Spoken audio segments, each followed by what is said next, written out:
Recapitulando, o que são as camadas ou os níveis energéticos?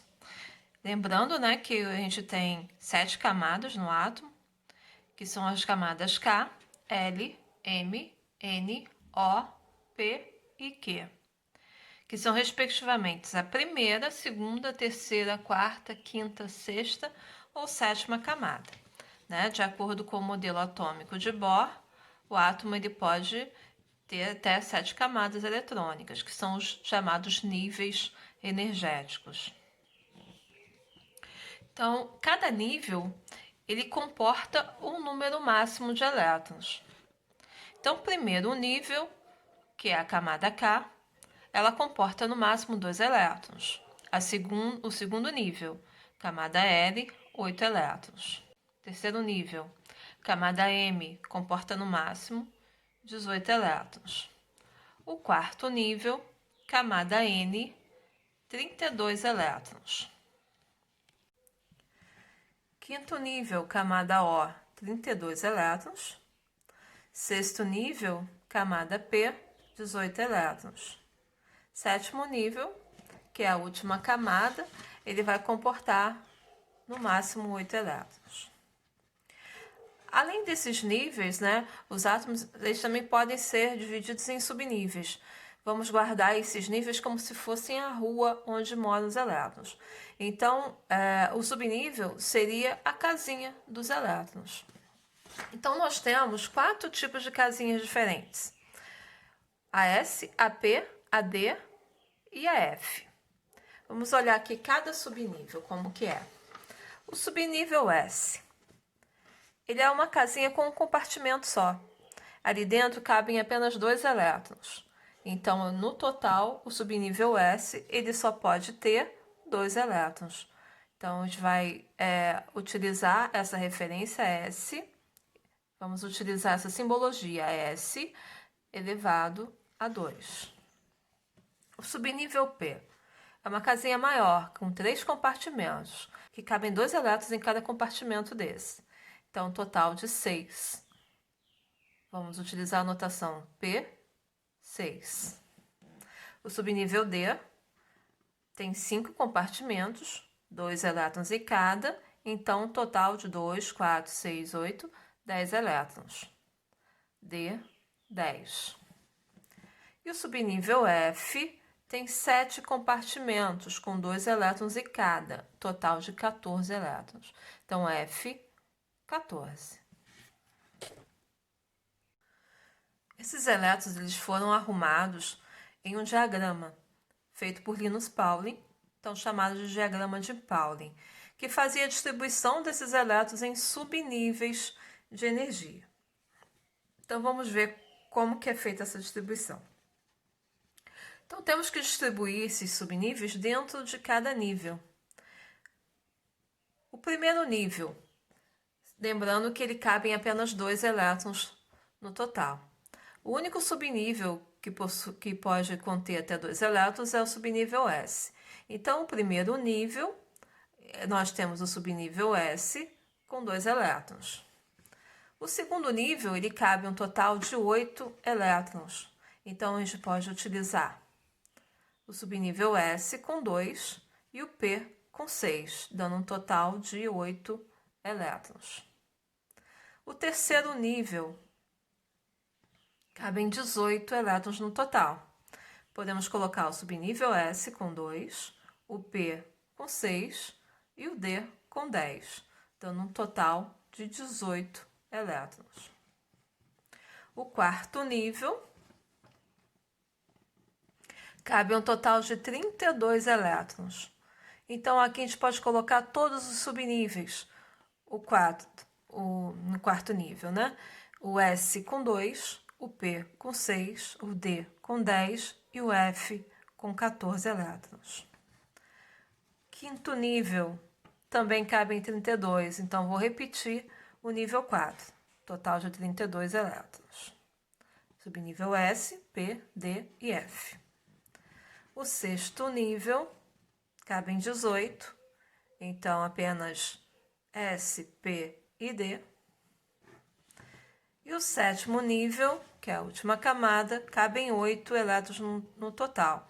Então, S com 2 e o P com 6. Podemos observar aqui, então, o nosso diagrama, né, que é o diagrama de Pauli. Como que a gente vai seguir esse diagrama? Ele é traçado em ordem crescente de energia, que não vai ser desse jeito que a gente montou ele na horizontal. Vamos fazer setas na diagonal, porque a energia cresce dessa maneira. Primeiro vamos fazer uma seta aqui passando por um S2, outra por 2S2. Depois a gente segue aqui 2P6 e 3S2. 3P6, 4S2. 3D10, 4P6 e 5S2. 4D10, 5P6, 6S2. 4F14, 5D10, 6P6 e 7S2. 5F14, 6D10 e 7P6. Essa sequência que a gente vai seguir. Sempre vindo em direção à ponta da seta. Acabou uma, a gente começa no início da outra. E vamos contando os elétrons aqui em cima até dar um total que a gente quiser. Tá? Então, 3P6, 4S2, 3D10, 4P6, 5S2, 4D10, 5P6, 6S2, 4F14, 5D10, 6P6, 7S2, 5F14, 6D10 e 7P6. Vamos sempre seguir essa sequência para fazer a distribuição eletrônica. Vejamos aqui uns exemplos. Quero distribuir 20 elétrons do átomo de cálcio. O que a gente observa aqui? Que o átomo de cálcio, ele é um átomo neutro, né? Portanto, ele tem o mesmo número de prótons, é o mesmo número atômico dele, né? Já que ele é um átomo neutro, o número de prótons é o mesmo número atômico. E, consequentemente, também é o mesmo número de elétrons, tá? Então, toda vez que a gente tem um átomo neutro, o número de prótons vai ser o mesmo de elétrons. Então, se eu tenho 20, o número atômico, significa que ele tem 20 prótons e 20 elétrons. São esses 20 elétrons que a gente vai fazer a distribuição eletrônica, seguindo esse diagrama. Olhando, então, o diagrama, vamos seguindo as setas e contando aqui em cima até dar um total de 20. Então, a primeira seta que a gente tem é a 1S2. A segunda seta, 2S2.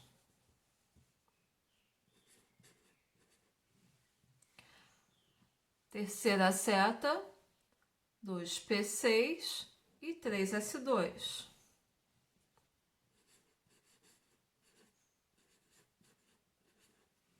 Sempre temos que ir contando aqui em cima para ver se a gente não vai passar do valor. 2 mais 2, 4, mais 6, 10, mais 2, 12. Então, eu ainda posso seguir para outra seta. Ó, paramos aqui em 3S2, agora continuamos na seta de baixo. Começando aqui de cima, 3P6 e 4S2. 12, 3P6 dá 18, 4S2, 20. Então, paramos aqui a distribuição eletrônica do cálcio. O que a gente pode tirar aqui? Né? A camada de valência. Quem é a minha camada de valência? É a maior camada, tá? A camada de valência é a maior. Quem é a maior? Temos aqui a primeira camada, a segunda, a terceira, a quarta camada. Então, a minha camada de valência é a quarta camada aqui. Nela, a gente contém 2 elétrons, nessa minha última camada. A camada de valência é onde ocorrem as ligações químicas, onde o elemento pode ganhar ou pode perder elétrons. Vai ser aqui nessa camada que ele vai ganhar ou vai perder. O que a gente pode tirar com relação ao cálcio? Um átomo, para ficar estável, ele tem que conter 8 elétrons na última camada. Se a gente tem aqui na primeira 2, na segunda 8, na terceira 8 e aqui na quarta temos 2. Significa que ele pode perder esses 2 elétrons aqui e ficar estável com a anterior que tem 8. Então o átomo de cálcio ele vai fazer um cátion. Lembrando o que é um cátion, né? É um átomo onde o número de prótons dele é maior do que o número de elétrons. Ele vai ficar positivo porque ele vai perder elétrons. Então vamos montar aqui a distribuição eletrônica para o cálcio com carga mais 2. Vamos seguir a sequência do cálcio aqui, só que ele vai acontecer o quê? Ele vai perder essa última camada, ele vai perder esses 2 elétrons. Então a minha distribuição só vai ficar até 3p6. 1s2, 2s2, 2p6, 3s2 e 3p6. Ela vai parar aqui, porque ele perdeu 2 elétrons. Vejamos aqui um outro exemplo. Vamos fazer a distribuição eletrônica do oxigênio. Então, seguindo aqui, primeiro 1s2, depois 2s2. Em seguida, vamos para a terceira seta aqui, ó, 2p6. Só que eu já tenho 4 elétrons aqui. Se eu colocar 2p6, eu vou passar a ter 10. Então, o subnível P, ele no máximo vai até 6 elétrons. Não significa que eu tenho que colocar os 6 elétrons aqui. Então, eu posso colocar menos. Então, minha distribuição vai ficar 2p4, para dar um total de 8 elétrons ali. 4 mais 4 aqui, 8. Temos também aqui um átomo neutro, né? Onde o número atômico é o mesmo número de elétrons. Então, nossa distribuição vai ser 8. O que acontece com o átomo de oxigênio? A gente percebe que ele, na última camada dele, né? Ele tem, ou na camada de valência, né? Ele tem 6 elétrons. Está mais próximo de 8 elétrons. Então, para ele é mais fácil ganhar elétrons, né? Quando o átomo ganha elétron, ele vai virar um ânion, onde o número de elétrons é maior do que o número de prótons. Tá? Então, aqui nesse caso, ele ganha elétrons. Vamos fazer a distribuição. Se ele ganhar 2, eu posso colocar esses 2 aqui no P mesmo, já que o P vai até 6. Então, a distribuição fica 1s2, 2s2 e 2p6. Ficando, então, estável com 8 elétrons na última camada. Uma observação. Podemos diminuir, né, o valor, mas a gente nunca pode ultrapassar o máximo de cada subnível. Tá? Se P vai até 6, eu só posso colocar 6 no máximo. Se eu tiver mais de elétrons do que isso, eu tenho que jogar para o próximo subnível da distribuição.